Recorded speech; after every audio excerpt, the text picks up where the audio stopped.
Faith Fellowship, Ministério de Língua Portuguesa. Hoje nós vamos continuar a mensagem sobre duas nações. No último domingo, eu estava conversando com vocês sobre a questão de lei e graça.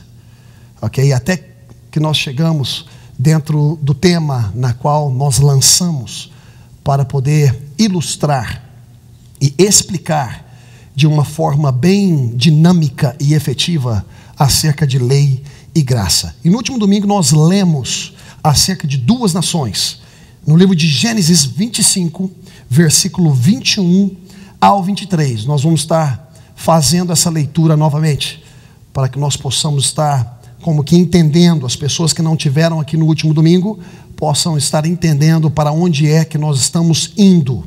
Ok? Gênesis 25, versículo 21 ao 23. Esse é o texto base dentro dessa mensagem. Se você já está aí, diga amém. Amém.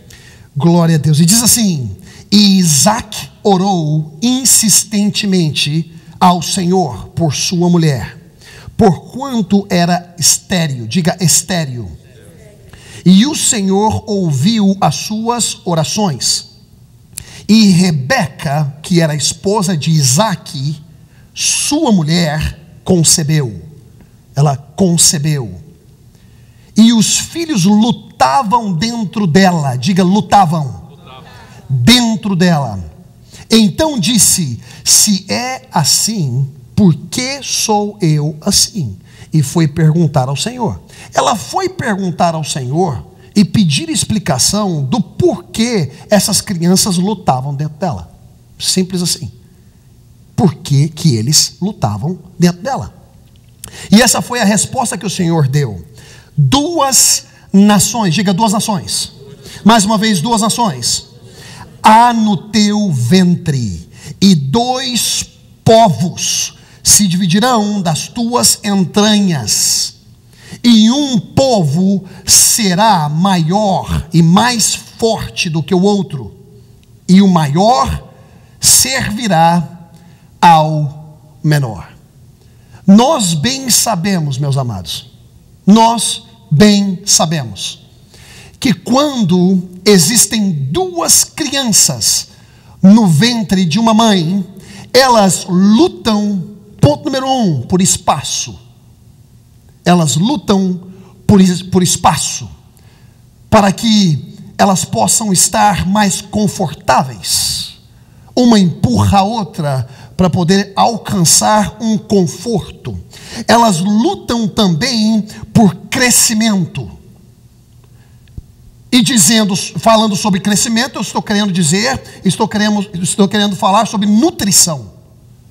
A mãe come, e ali essa nutrição ela tem que ser dividida para dois. Eles lutam por nutrição. E quando você vai ter com os médicos, tem algum médico aqui na casa? Médico, não? Quando você vai ter com o médico, os médicos às vezes falam numa mãe que está gerando gêmeos, que um está desenvolvendo mais que o outro. Às vezes até o peso é diferente, porque uma criança tem a habilidade de sugar e trazer mais nutrientes da mãe para ele. Então nós sim sabemos que existe um certo tipo de briga dentro do ventre, aqui de uma forma mais específica. Mas as crianças buscam por um espaço, buscam por estarem confortável, buscam por um alimento, uma nutrição, buscam para uma aparição, porque eu tenho certeza que talvez entre eles, quem será que vai sair primeiro? Alguém tem que sair primeiro. Eles buscam por essa acomodação, eles buscam influência, eles buscam a prioridade, querendo ou não, desde o ventre da tua mãe. Quando eu estava estudando com vocês isso último domingo, eu estava relatando para vocês que dentro do ventre de Rebeca existia duas nações, dois povos, ou seja, duas pessoas que nasceriam e desenvolveriam uma linguagem diferente. Embora saindo da promessa, porque Isaac era o filho da promessa, não era Ismael. Isaac era o filho da promessa. Então quando nasce Esaú e também nasce Jacó, os dois eram filhos que vieram da promessa. embora conversando 2 tipos de conversa, atuando com 2 tipos de comportamento, crendo em 2 tipos de coisas, valorizando coisas diferentes. Algo que Jacó valorizava, Esaú não valorizava. E algo que Esaú valorizava, Jacó não valorizava. Você vê que mesmo estando dentro da mesma casa, pode ser que os seus filhos desenvolvam atitudes diferentes, comportamentos diferentes. Quantas mães e quantos pais chegaram a fazer essa pergunta: por que um é tão diferente que o outro? Criado da mesma forma, possui a mesma cultura, falam a mesma linguagem, portanto são 2 pessoas diferentes. E aqui está Esaú e aqui está Jacó. E quando você observa as características de Esaú, Esaú era um homem trabalhador, trabalho árduo. Era um camarada que gostava da caça. E a tendência de Isaac era favorecer Esaú, devido às habilidades que ele tinha na vida dele, devido à observância de Isaac para com Esaú, sabendo que ele era um camarada trabalhador. E eu disse que se você tiver uma empresa e chegar Esaú e chegar Jacó para poder conquistar um emprego, você vai dar o trabalho para quem? Você vai dar o trabalho para Esaú, porque Esaú é trabalhador. Você não quer um conversador na tua empresa, tu não quer um arrumador de confusão na tua empresa. Isso era Jacó. Ficava de buchinhos com a mãe dele, para poder ver quem é que eles podiam tapear, trapacear. Quantas vezes Jacó fez isso? Sim ou não? Fez com o pai, sim ou não? Mas sempre existe o mais esperto do que aquele que pensa que é esperto. Pergunta para Jacó se não foi desse jeito quando Labão encontrou com ele. Você pensa que você é esperto? Sempre tem um mais esperto que você, sempre tem um mais alto que você, sim ou não? Sim ou não? E muitas das vezes é assim que acontece. Assim como ferro afia ferro, nós nos afiamos. Mas o meu ponto é que Esaú nasce e Jacó nasce, e não havia ali em Esaú um coração na qual Deus podia trabalhar. Esaú não valorizava as coisas que Jacó valorizava. Uma das coisas, e a principal, na qual Jacó valorizava, era a promessa, era a bênção patriarcal, a promessa que veio de Abraão. E por um prato de lentilha, e eu sempre costumo dizer isso nas minhas mensagens, que ele não troca a bênção dele por prato de lentilha, ele a trocaria por qualquer coisa, porque ele nunca valorizava. Ele era muito certo dele mesmo. Ele batia a mão no peito, Esaú, e pensava que ninguém podia. Eu mesmo faço, eu mesmo resolvo.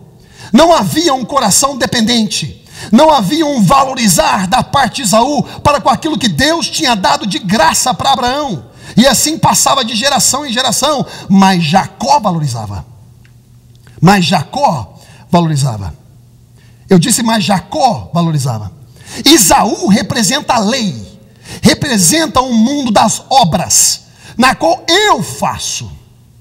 Não preciso de ninguém fazer por mim. Nós temos a tendência de muitas vezes querermos conquistar as coisas que Deus nos dá de graça, pelo nosso merecimento, por aquilo que nós fazemos. Então, eu oro e mereço, eu dizimo e mereço, eu faço isso e mereço. Esse é o mundo do Esaú, essa é a nação de Esaú, a nação das obras, a nação do eu faço, a nação do que depende de mim, eu tenho que fazer. Jacó é a nação da graça, ele precisa de graça, quer ele queira, quer ele não queira. Jacó valoriza, Deus encontra um coração na qual ele podia trabalhar, Deus encontra um coração na qual ele podia ensinar, um coração que não estava nem um pouco orgulhoso dentro da questão de pedir ajuda, porque até mesmo a mãe o ajudou. Esaú não precisava de ajuda de ninguém. Muitas das vezes nós desenvolvemos isso na nossa vida e caminhamos de uma vida solitária.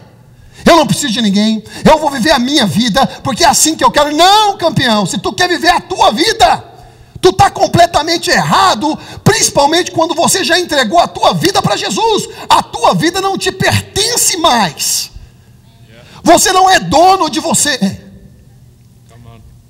Deus, pela sua graça e pelas suas ricas misericórdias, deixa você pensar que você está vivendo a tua vida, mas você não está vivendo a tua vida. A vida que agora eu vivo, não mais vivo eu, mas Cristo vive em. Quer você queira ou não, o Espírito Santo de Deus não pode te abandonar, porque você veio com uma grande ideia, que agora você quer viver sua vida da maneira que tu pensa. E quem disse que uma vida fora de Cristo é uma vida com prazeres? Quem disse? Isso é Esaú, é a mentalidade de Esaú, querer seguir o seu próprio destino, querer fazer as suas próprias escolhas, não pede opinião de ninguém, e quando alguém tenta aconselhar, não escuta. É a vida de um coração não ensinável. Deus quer corações na qual está disposto a entrar na atmosfera da aprendizagem. Porque ninguém pode bater a mão no peito e falar assim: eu estou pronto, eu estou prestes para poder pregar uma mensagem, que o tema vai ser assim, ó, eu não estou preparado.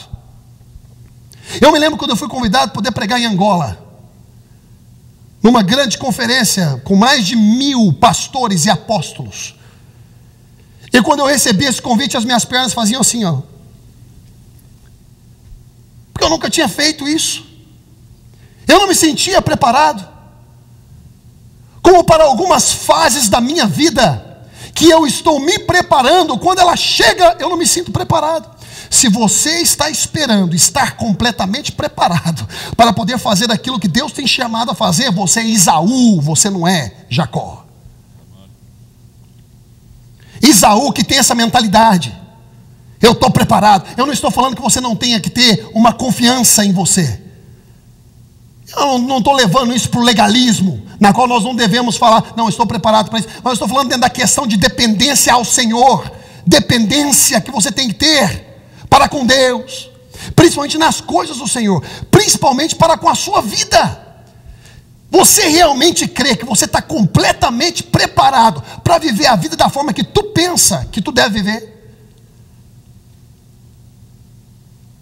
Tu crê que é dessa forma? Até a sua primeira caída, aí você vê o quanto você precisa de Deus. Desenvolver essa atitude de Esaú, amados, em nome de Jesus, expulsa esse espírito de Esaú, que muitas das vezes tenta nascer dentro de nós. Esse espírito de Saul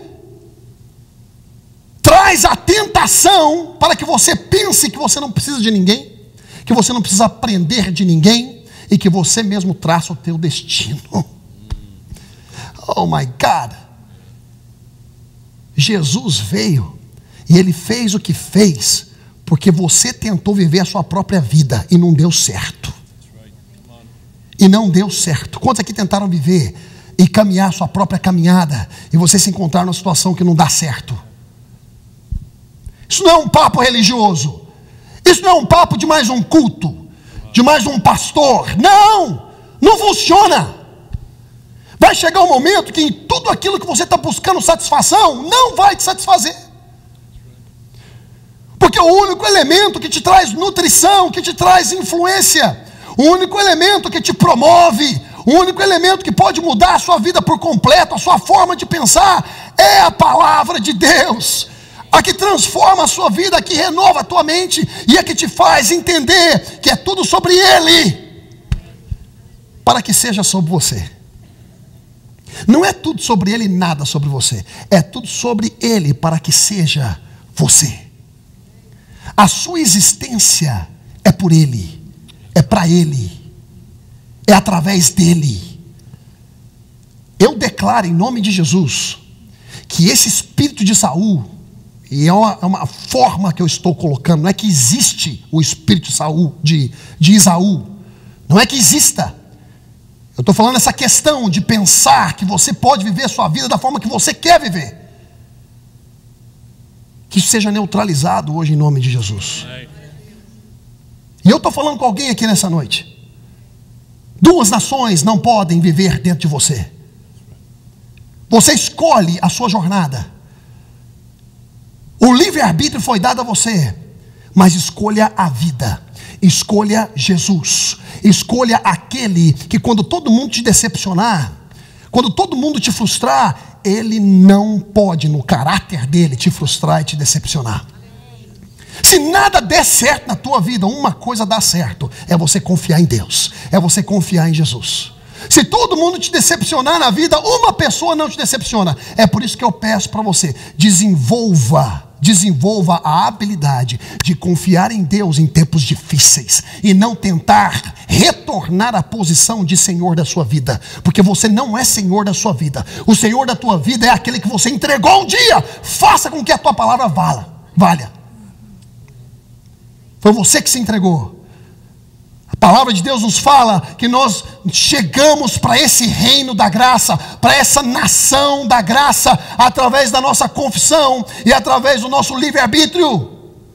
Você também pode sair dessa graça através do teu livre-arbítrio. Não porque Deus quer. Não porque Deus quer. É porque você faz as suas escolhas. Vocês sabem muito bem, meus amados, que eu prego aqui que 7 vezes o justo cai e 7 vezes ele levanta, que a sua identidade não está fundamentada e firmada mediante as obras que você executa. A sua identidade, aquilo que Jesus conquistou por você e para você, não está fundamentada nem mesmo naquilo que tu crê. Ele fez o que fez sem mesmo você crer. A palavra de Deus fala assim, que ainda fracos nos nossos pecados, quando ainda éramos pecadores, Cristo morreu por nós. Antes mesmo de você aceitar esse Jesus como Senhor e Salvador, antes mesmo de você conhecer o amor dele, tem muitos que estão no reino, são justos, estão dentro da família de Deus há anos e ainda não conhecem o Deus que eles servem, e ainda não conhecem esse Jesus e a obra expiatória e redentora que Jesus fez na cruz do Calvário. Mas sabe de uma coisa? Você segue sendo quem você é, não porque tu agora tem o conhecimento, mas porque Jesus fez por você aquilo que ele fez. Aleluia! Ele te protege mesmo quando você não entende o que é proteção. Ele te abençoa mesmo quando você não entende o que é bênção. Aleluia! Ele te unge mesmo quando você não sabe nem o que significa a palavra unção. Ele te salva mesmo antes de você ter consciência do presente que é a salvação. Eu sempre falo que nós aceitamos a Jesus hoje e levamos a vida inteira para entender a nossa atitude de hoje. É uma caminhada, é uma jornada que nós não podemos permitir que esse espírito de Esaú, que esse comportamento entre dentro de nós e faz com que nós venhamos a entender que nós podemos caminharmos sozinhos. Porque embora com muitas pessoas, quando você está nessa jornada, embora com muitas pessoas você se sente só. E se você não se sente só ainda, você vai se sentir só em breve. Você vai se sentir só em breve. Quando a gente vem para Jesus, a gente tem que entender algo, que foi por decisão nossa. Não foi porque o pastor pregou bonito, mas foi por decisão nossa que nós entregamos a nossa vida a Jesus. E quando nós entregamos a nossa vida a Jesus, nós confessamos com a nossa boca: eu te servirei todos os dias da minha vida. Será que a tua palavra vale alguma coisa? É por isso que nós temos um que está diante de Deus Pai, que nos representa como fator homem, que é Jesus. Porque nós falhamos, nós prometemos coisas que não cumprimos, nós falamos coisas através da emoção. O homem, ele é curto, ele não é longânimo. Faz uma promessa hoje como se fosse para a vida inteira, mas dura uma semana. Basta algum conflito acontecer, alguma parada acontecer, que tudo muda. Até a perspectiva na qual você tinha daquela pessoa muda. Por quê? Porque o ser humano é assim, eu sou assim, vocês são assim. E é por isso que nós chamamos de Jesus para viver dentro de nós. Porque Ele nos ajuda nas nossas fraquezas. Ele nos ajuda a manter, a renovar a nossa mente e preservar o nosso caráter. Glória a Deus. Jesus te prometeu e é fiel para cumprir. Ele é fiel para cumprir. Mas uma coisa eu peço para os irmãos, em nome de Jesus: embora nós pregamos graça, meus amados, não deixe de cumprir com boas obras. E boas obras que eu estou falando não é para merecer a vossa salvação. A obra para poder merecer a sua salvação é obra morta. Não há nada que você possa fazer, obrar para merecer a sua salvação. Mas sabe de uma coisa? A sua salvação e a fé que você expressa é refletida pelas obras que você executa. Por que nós damos comida aos outros? Para adquirir salvação? Não! É porque tu sente esse chamado de Deus. Por que tu viaja ao redor do mundo? Às vezes finanças do seu próprio bolso, porque é uma empresa non-profit. Por quê? Porque você sente. E assim com diferentes áreas das nossas vidas. Nós fazemos o que fazemos porque nós identificamos um Jesus que nos salvou. E agora essa salvação é refletida através das obras das nossas mãos. Aleluia. A palavra de Deus diz assim, que fé sem obras é morta. Sabe o que isso quer dizer, meus amados? Entendam bem agora o que eu vou dizer. Sabe o que isso quer dizer? Sabe o que quer dizer, Fernanda? É que a nossa fé necessita de uma prova. A fé que nós expressamos é necessária uma prova. Ninguém vai ficar crendo em você porque Jesus Salvador. Não, porque tem que ter fé. E muitas vezes as pessoas confundem a fé como se não precisa provar, porque as pessoas não, fé não, fé tem que ter prova. Fé tem que ter prova. E a prova da sua fé são as suas obras. Você declara a sua fé. Você declara a sua fé. Eu sirvo a um Jesus bondoso, pois mostre a bondade. Eu sirvo a um Jesus justo, pois mostre a justiça. Sirva as pessoas. Vocês estão entendendo o que eu estou dizendo? E essa é a batalha que nós temos todos os dias. Hoje em dia, meus amados, ninguém mais fala bom dia para ninguém. Eu estava no meu elevador ontem, e eu estava primeiro no elevador. Quem chega depois, tem que cumprimentar, sim ou não? Pelo menos é o que eu entendo. Talvez eu estou errado, século 21, vai entender, vai? E a pessoa entra, rapaz.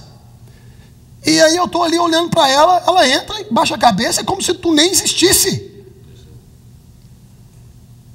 E aí eu olhei para a pessoa assim, ele olhou para mim, eu falei assim, good morning. Good morning. Good morning. E vai me dando mais agonia. E aí eu começo a fazer de propósito. How are you doing? Como você está? Hang in there. Hang in there.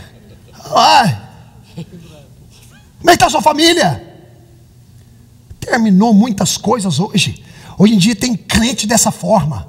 Tem crente dessa forma. Tem filho de Deus atuando dessa forma. Sem manners. Todos nós temos a tendência, às vezes, de pensar que a gente está sozinho no mundo. E que o mundo é só nosso. O supermercado é só nosso. Sai da minha frente.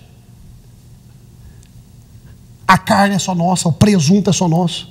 É a última peça de calabresa que tem. Aí tem 3 pessoas querendo a calabresa. Guess what? Você vai lutar para agarrar aquela calabresa, sim ou não?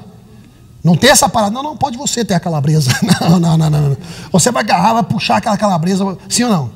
Sim ou não? Porque nós desenvolvemos essa questão. Então você quer saber uma coisa? Se tu prega a tua fé, embora seja desafiador, porque não venha pensar vocês que eu tenho tudo certo, não, porque eu não tenho também não. Nós temos que entender que às vezes a gente também faz as nossas tramas, como Jacó fez. A gente faz as nossas tramas. A gente atua às vezes nos nossos planinhos.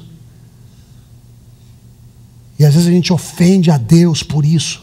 Porque não pense você que o Espírito Santo não possa se ofender, porque ele pode.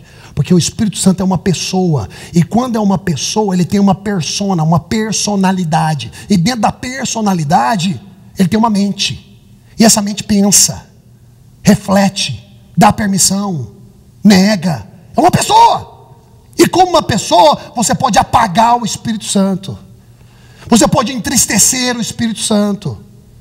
Você pode fazer isso, você pode ofender o Espírito Santo. Como é que você ofende o Espírito Santo? Voltando para o pecado que ele te resgatou. A única forma de você ofender o Espírito Santo não é você não vir na igreja. Isso é religião. É religião. Eu não dei meu dízimo, eu ofendi o Espírito Santo. Religião. Isso é bobeira.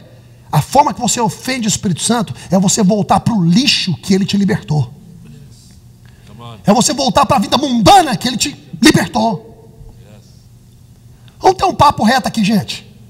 Vamos ter um papo reto aqui. A gente vai pregar. Não, vamos ter um papo reto aqui. Vamos conversar. Vamos conversar. Vocês estão entendendo qual a palhaçada que está acontecendo hoje em dia? No nosso mês, você sabe por que muitas vezes a gente não cresce? Não cresce como pessoa, não cresce em família, não cresce como congregação, porque nós estamos presos nisso. Nós estamos presos nisso. Senhor, traz crescimento. Senhor, traz... Mas traz crescimento. A pessoa chega aqui, aí não dá nem boa noite para a pessoa. Sim ou não? Porque a gente está tão preocupado com os nossos afazeres. E assim é que é. Eu quero, em nome de Jesus, ministrar isso aos vossos corações, porque todos nós estamos passando por esse tipo de situação. Seja passando ontem, passamos ontem, estamos passando agora ou vamos passar no futuro. E é importante que nós venhamos a entender que nós temos que desenvolver um coração como o de Jacó, que embora cometendo várias falhas e vários erros, várias falhas e vários erros, chega um dia que ele agarra o anjo. E quando ele agarra o anjo, ele fala assim: ei, eu não te solto enquanto o Senhor não me abençoar. Chega um dia que ele volta e se acerta com o irmão. Vocês estão entendendo o que eu estou falando? Eu não sei se esse negócio aqui está funcionando hoje. Porque eu poderia estar dando uma mensagem para vocês ficar gritando o dia inteiro. Mas é verdade, meus amados, que não tem condição de ficar duas nações dentro de nós. Ou você valoriza aquilo que Deus tem te dado e opera em graça. E pode dizer uma coisa, às vezes a gente é muito gracioso com os outros, mas nós não somos graciosos para a gente mesmo. A gente perdoa todo mundo, mas a gente não se perdoa. Tem muita gente que precisa se perdoar. Tem muita gente que precisa se amar. Tem muita gente que precisa se respeitar. Porque você só dá o que você tem. Tem muita gente que precisa ter uma boa imagem de si mesmo. Duas nações não pode ficar dentro. Duas nações. Eu vou mostrar para vocês como não pode ficar dentro. E antes de mostrar isso para vocês, eu quero dizer para vocês o seguinte: que a escolha é nossa, estar na lei. Agora, se a escolha é nossa em continuar na lei, eu quero mostrar para vocês, biblicamente, se você quer ficar nessa nação, a nação das obras, que eu faço, eu não dependo de ninguém, eu resolvo a situação, não, eu faço, não, orar por mim, para que você vai orar por mim? Não, eu resolvo. Se você quer ficar dentro dessa questão de lei, tentar conquistar a Deus pelas suas obras, você quer a lei, então eu vou mostrar para você aqueles que estão na lei, na Bíblia. Abra sua Bíblia em Gálatas, capítulo 3, versículo 10. Mostrar para vocês, aqueles que estão na lei, os que são da lei. Os que são da lei. Agora entenda, como Esaú e Jacó saíram do mesmo ventre e vieram da promessa, não significa que os dois, mesmo vindo da promessa, não possa desenvolver dois pensamentos diferentes. E é isso que acontece na igreja hoje em dia. Todos nós viemos de Jesus, a promessa. Mas a tendência hoje da igreja é uns irem para um lado crendo em uma coisa e outros indo para outro crendo em outra coisa. Uns querem levantar a lei e outros estão tentando pregar a graça. Sim ou não? Sim ou não? Embora vindo da promessa, todos são salvos. Sim ou não? Agora, tem essa tendência, mas não tem condição. Não tem condição. Um tem que cair. Olha só, os que são da lei. Isso é a Bíblia dizendo. Os que são da lei, Gálatas 3:10. Todos aqueles. Então não está falando alguns. Estão falando todos aqueles, pois que são das obras da lei, estão debaixo da maldição. Eu explico. Não é que Deus se amaldiçoa, porque Deus não tem maldição para dar para ninguém. Deus não, vamos fazer isso bem claro aqui, ok? Bem claro. Deus não tem maldição para dar para ninguém. Deus não tem doença para dar para ninguém. Deus não tem mão pesada para pesar na vida de ninguém. Deus não tem leito de hospital para a vida de ninguém. Nosso Deus é um bom Deus e ponto final. E ponto final. A palavra de Deus fala assim, que toda boa dádiva e todo dom perfeito vem do alto, do Pai das luzes, na qual não há sombra de variação, ou seja, ele não muda. Isso é o que a minha Bíblia diz, e isso é o que a sua Bíblia diz. Então nosso Deus é bom e ponto final. Acabou. Ele é bom. Ele é bom. Então esse negócio de você ficar falando assim, porque eu bati meu carro, porque foi o devorador. Ou o nosso Deus é um Deus que te protege, ou não. Mas coisas acontecem e acontecem, muitas das vezes a gente não tem resposta. E porque a gente não tem resposta, nós não vamos falar que é Deus que fez. Sim ou não? Você tem pai, Adal? Tem, Daltinho? Tem, conhece ele. Acabou que João é seu pai. Sim ou não? E se eu chegar e falar que seu pai é um assassino, o que você vai fazer? Só pela sua cara, você é um cabo grande, eu que não vou correr o risco, sim ou não? Se eu chegar e falar assim que seu pai está colocando enfermidade nos outros, o que você vai fazer? Tem que acertar, não tem? Você vai defender o que do teu pai? A honra dele, o cara dele. Por que a gente não faz isso com Deus? Por que tem um monte de gente aí usando o púlpito do Senhor para poder falar essas barbaridades e a gente gosta de ficar sangrando, né? Porque a gente pensa que existe alguma espiritualidade nisso. Não, porque Deus está fazendo isso. Não, porque Deus está fazendo porque merece. Não, porque Deus está pesando a mão. Porque Deus é fogo consumidor. Meu Deus. Jesus, ali naquela cruz, crucificado, um monte de gente ali cuspindo nele, blasfemando, falando barbaridades contra Jesus, e ele ainda consegue olhar para o alto com pouca força que ele tinha.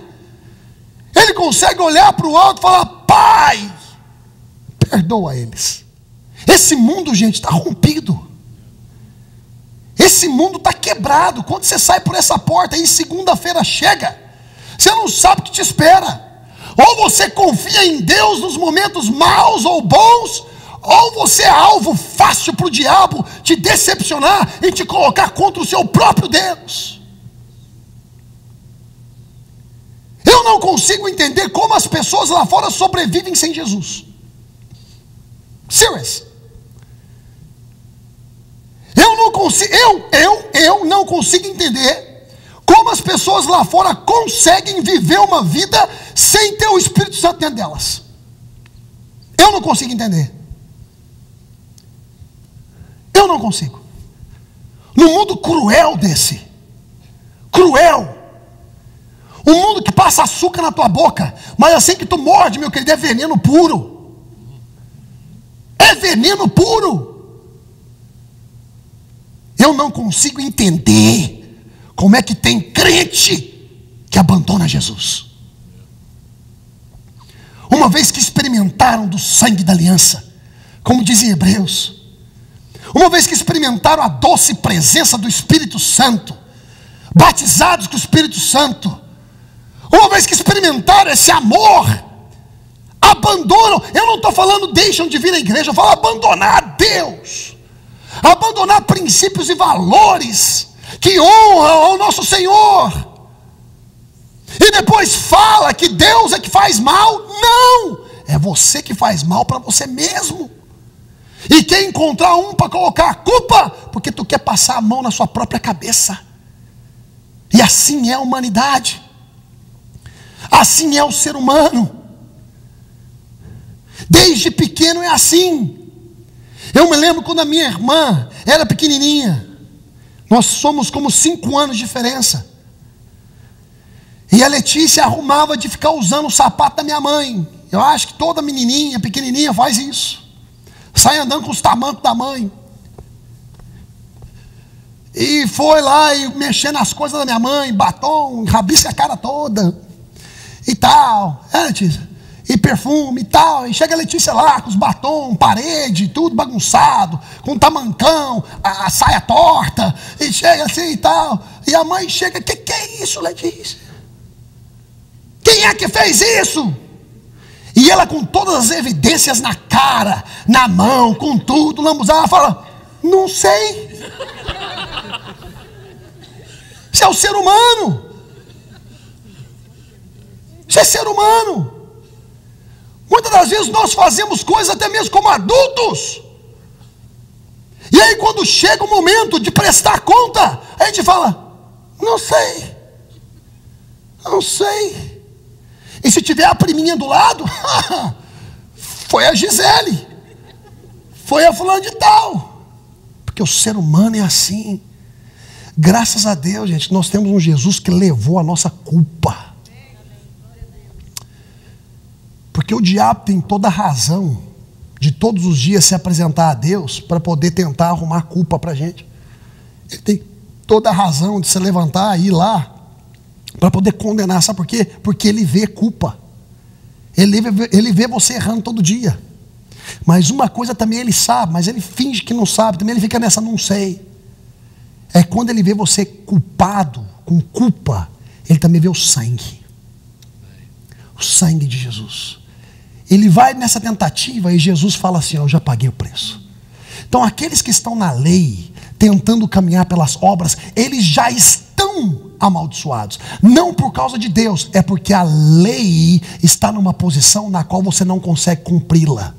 Quando você não cumpre a lei, ela te condena. E a condenação é um tipo de maldição. Então quem te condena é a lei. Quem te amaldiçoa é a lei. Você prefere estar debaixo de uma lei que não tem como você cumprir. Você vai ser encontrado culpado e consequentemente maldição vem. Ou você está disposto a estar debaixo de um Jesus que te ama tanto, que ele já viu aquela lista e não importa o que esteja naquela lista, ele assinou embaixo e jogou o sangue dele, porque ele é o Cordeiro de Deus imolado antes mesmo da fundação do mundo. Antes mesmo da sua existência, a graça já foi provida para você. Você vê como não tem como ter duas nações dentro de você. Não tem como tu ter Esaú dentro de você. Tu tem que preferir ter Jacó, que embora tendo falhas, um coração que valoriza a promessa, um coração que valoriza Jesus, e Jesus te ajuda nos tempos difíceis. Aleluia! Será que vocês estão entendendo aqui que eu estou ministrando para vocês hoje? Olha o que mais que diz aqui, olha só. Estão aí? Olha só o que mais diz aqui, ó. Porque está escrito: maldito todo aquele que não permanecer em todas as coisas que estão escritas no livro da lei para fazê-las. Então a maldição é uma consequência de você não cumprir a lei. Nós bem sabemos que ninguém dá conta de cumprir a lei, a não ser aquele que veio. Quem é? Jesus. Ele cumpriu para que você não viesse a experimentar maldição. Então não me venha falar que um Deus que neutralizou a maldição traz maldição. Simples assim. Não me venha falar que um Jesus que repreende os seus próprios discípulos, quando esses discípulos se depararam com umas pessoas que não quiseram receber a Jesus, eles falaram: Senhor, vamos fazer como Elias, fazer cair fogo do céu e consumir eles. Jesus vira para eles e fala: vocês não sabem de que espírito sois. E agora a gente fala: Jesus é fogo consumidor. Please. Quem é mais fogo consumidor às vezes é o ministro que está falando isso, ou quem fala isso. A gente tem que acertar algumas coisas no reino, gente. A gente espera uma mensagem eloquente, uma mensagem, mas tem que acertar algumas coisas no reino, porque o povo está sofrendo, até mesmo nós estamos sofrendo. Povo, líderes estão sofrendo, porque aqueles que ministram alguma coisa, ministram porque é o melhor que eles sabem. É tudo que eles sabem. Eles nunca aprenderam de forma diferente. Para que serve a lei, pastor Léo, então? Primeiro eu quero diferenciar para vocês lei. Lei para você seguir, para alcançar a sua salvação, eu sou contra essa. Hoje, dentro dessa dispensação, é importante leis civis. Porque mesmo tendo leis civis, não segura mais gente casada, sim ou não? Hoje em dia, divórcio $300 aqui, no Canadá, em uma semana está pronto. Lei não está segurando muita gente também de cumprir com leis de trânsito, sim ou não? Mas é necessário leis civis, econômicas, regras, algumas regras é necessário. Por exemplo, meus amados, o culto aqui é 6 da tarde. Se você chegar 10 da noite, eu não vou estar aqui porque eu sou gracioso e vou pregar de novo. Eu vou estar na minha casa dormindo. Então é necessário que os irmãos venham para o culto às 6 e não às 11. Então tem coisas que é importante na igreja. Regras, algumas coisas são importantes para manter ordem. Então a gente não pode confundir as coisas. Agora uma coisa é certa: se essa regra, se esse regulamento está prejudicando as almas, então a gente chuta essa regra. Aí a gente manda embora o programa, porque tem que trazer benefícios para as almas. Se todo mundo aqui levantar a mão e dizer: pastor Léo, a partir de próximo domingo a gente quer o culto 5 da tarde, não 6, próximo domingo vai ser 5 da tarde. Porque eu creio em democracia? Não. Simplesmente porque eu creio que o benefício é para as pessoas. É isso que Jesus fez. Ele veio para beneficiar ele? Não. Ele veio para beneficiar as almas. Mas é necessário regras, é necessário regulamento. Mas o fato é que lei não tem condição, dessa lei operacional para você merecer sua salvação, não tem condição de você cumprir ela. Se você conseguisse cumprir ela toda para poder ter salvação, para que Jesus veio? Qual que é a razão que Jesus veio? É simples assim. Se você consegue cumpri-la toda, então é tolice de Jesus vir, morrer, cumprir. Ele olhou de alto a baixo. E a palavra de Deus fala que ele não viu um justo sequer. Um justo sequer. E é por isso que ele veio. E é por isso que ele veio. Para que serve a lei? Gálatas 3,19. Gálatas 3,19. Para que serve a lei então, pastor? Essa lei que foi dada antes, como tentativa de justificação. Para que serve a lei? Logo, versículo 19. Então, estão aí? Estão aí?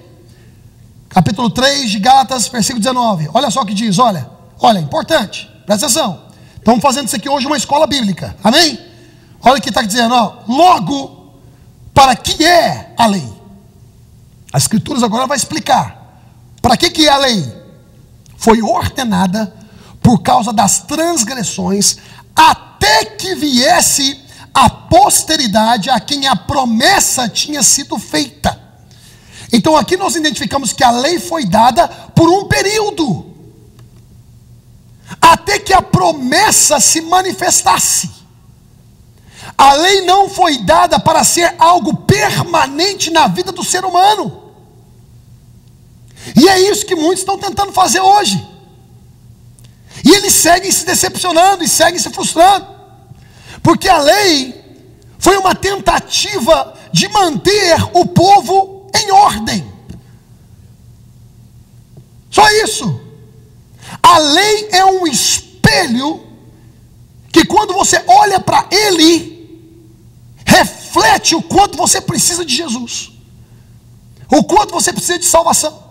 A lei é um microscópio que quando você coloca o teu erro ali, tudo parece maior. É isso que é a lei. Mas aqui está dizendo que a lei foi por causa das transgressões, ou seja, para colocar uma ordem, uma tentativa de colocar uma ordem, até que viesse a promessa, feita para aquele Abraão, feita em Gênesis capítulo 3, colocarei inimizade entre ti e a semente da mulher, falando de Jesus. E foi posta pelos anjos na mão de um medianeiro. A lei foi colocada na mão de uma pessoa que seria um intercessor, um mediador entre Deus e as pessoas. Foi colocada na mão de Moisés. Na mão de Moisés. Para que através daquela lei houvesse uma ordem, até que a promessa viesse. É uma tutora, é uma babá que cuida do teu filho enquanto tu vai para o trabalho. Mas a babá não pode ficar o dia inteiro com a sua criança. Ela cuida do teu filho até você chegar em casa. É simples assim, gente. Mas hoje em dia nós não estamos querendo ensinar isso para o povo. ensinamos que Deus é por você, mas nós não ensinamos o fato na qual Deus, ou a obra na qual Deus executou por você. E o que Deus executou foi te livrando das consequências da lei. Eu não sei se você está aqui comigo hoje. Olha só o que mais diz aqui, olha. Ora, o medianeiro não é de um só, mas Deus é um. Ou seja, esse mediador Moisés, ou esse mediador que foi dado agora, refletindo Jesus, ele não é para um só, ele é para todos. Porém Deus é um só. Porém Deus é um só.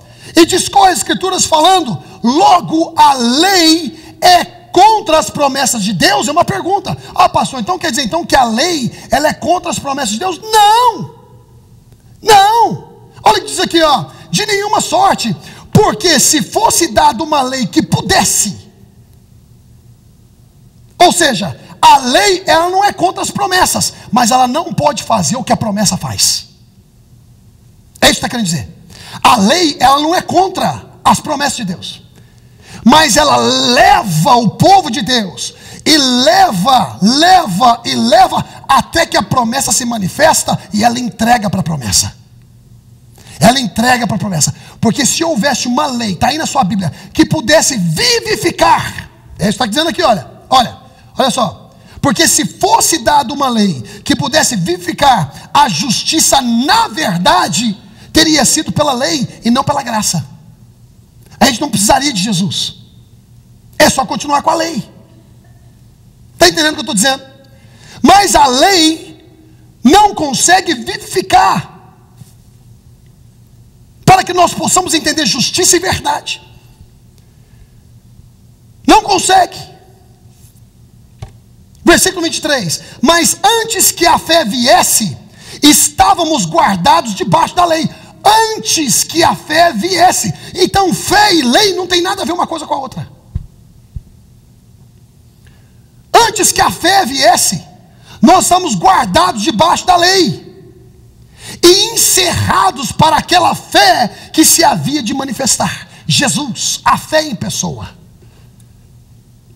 De maneira que a lei nos serviu de tutor, para nos conduzir a Cristo, para que pela fé fôssemos justificados. Então a lei não tem a habilidade de justificar, é a fé que tem a habilidade. Então a lei nada mais serviu para te conduzir até Cristo, a promessa de Deus para a humanidade. Aleluia! Glória a Deus que eu nasci nessa dispensação. Eu dou glória a Deus que eu nasci baixo graça. Aleluia! 25. Mas depois que veio a fé, já não, é a Bíblia que está dizendo, gente, sou eu não, é a Bíblia que está dizendo. Olha o que está falando aí, lê direito. Olha o que está falando aí, versículo 25, o que está falando aí? Mas depois que veio a fé, já não estamos debaixo de aio, de tutor, da lei. Porque todos sois filhos de Deus pela fé em Cristo. Você que é filho de Deus? Não tem como ser filho de Deus baixo lei. Baixo lei tu é servo. Baixo lei tu é servo, nada mais.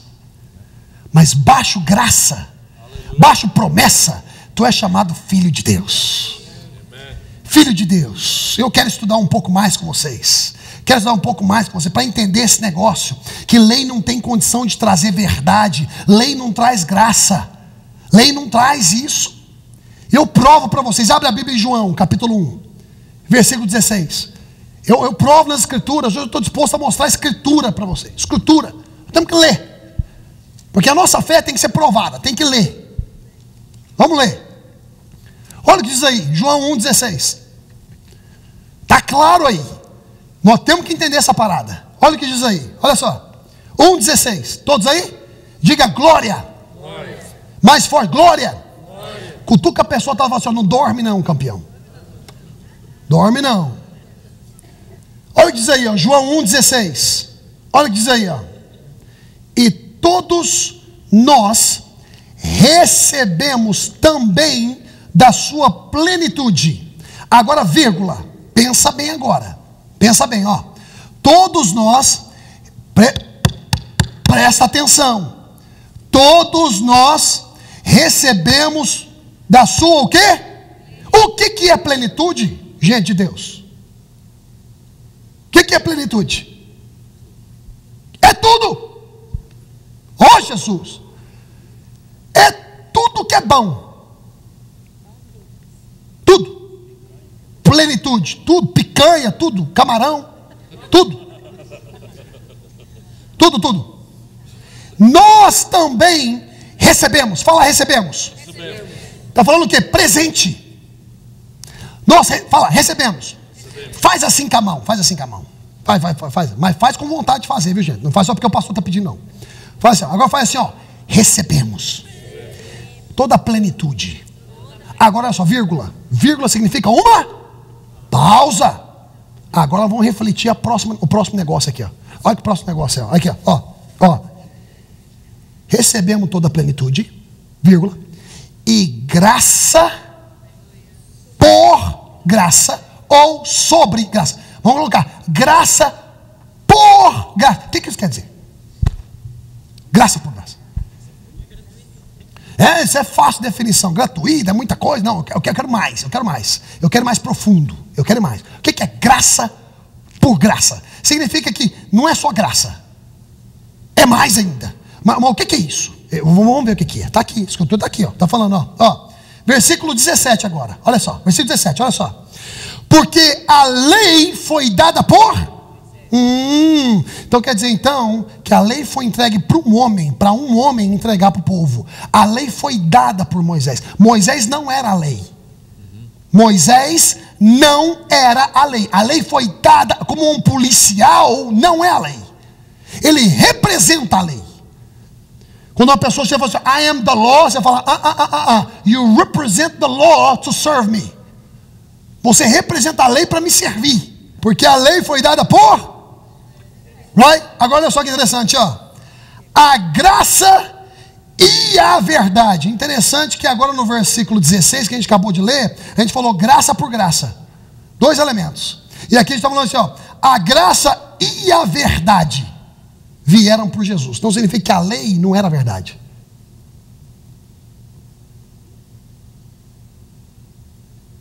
A lei não era a verdade. A promessa era uma verdade. Só que o povo de Deus, quando saiu do Egito, soltou a promessa muito fácil. Querendo fazer bezerro de ouro, os negócios tudo deles lá. Soltaram a promessa. Então Deus deu lei para manter o povo em ordem. Mas a verdade nunca foi lei. A verdade sempre foi Jesus. Então, a única possibilidade de você viver em graça e viver uma verdade, ou vou falar assim, ó, e viver a verdade, artigo definido. Porque quando eu estou falando uma verdade, pode ter 2, 3, 4, 5. Mas quando eu falo a verdade, artigo definido na língua portuguesa, eu estou falando que não tem outra verdade. Então a única forma de você viver graça e viver a verdade é através de Jesus Cristo. Amém. Então graça por graça, graça e verdade por graça, Jesus, a promessa.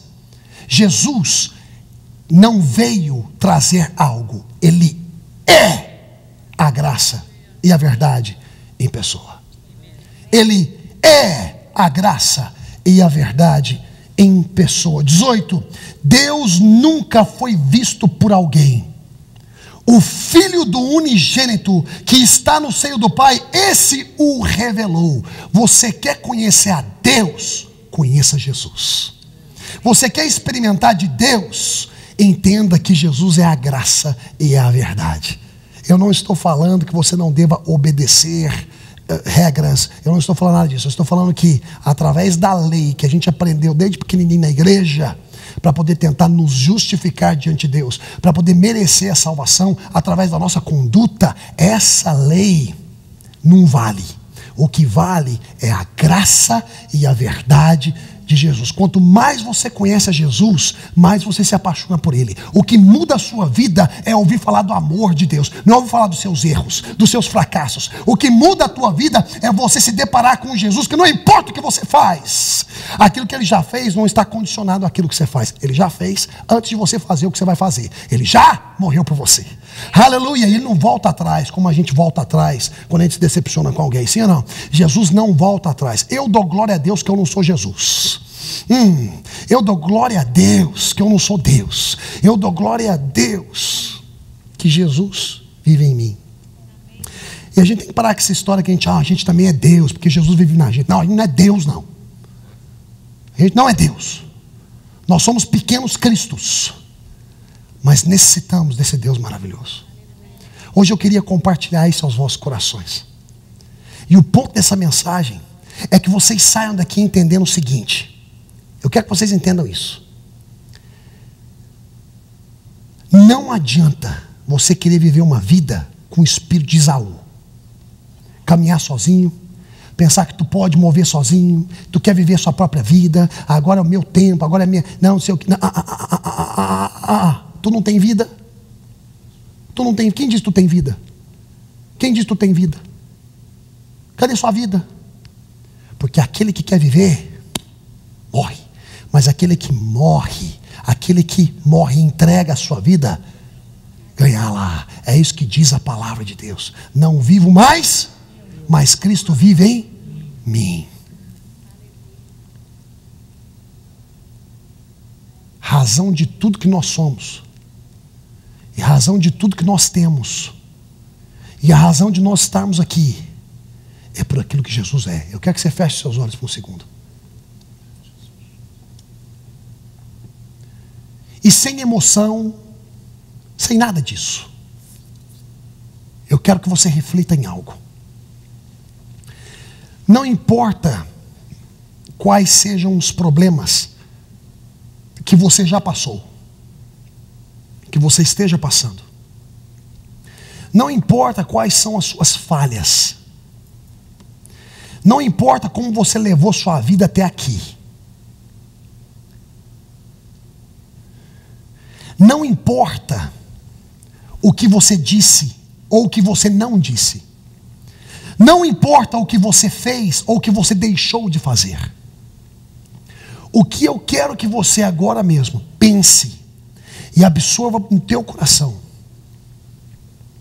que o que importa é que Jesus te ama.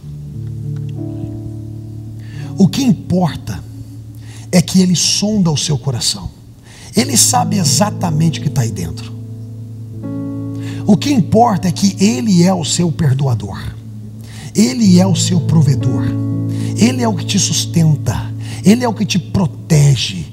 Ele é o que te dá provisão. Ele é que cuida de você. O que verdadeiramente importa é que Ele decidiu te amar antes de você amar Ele.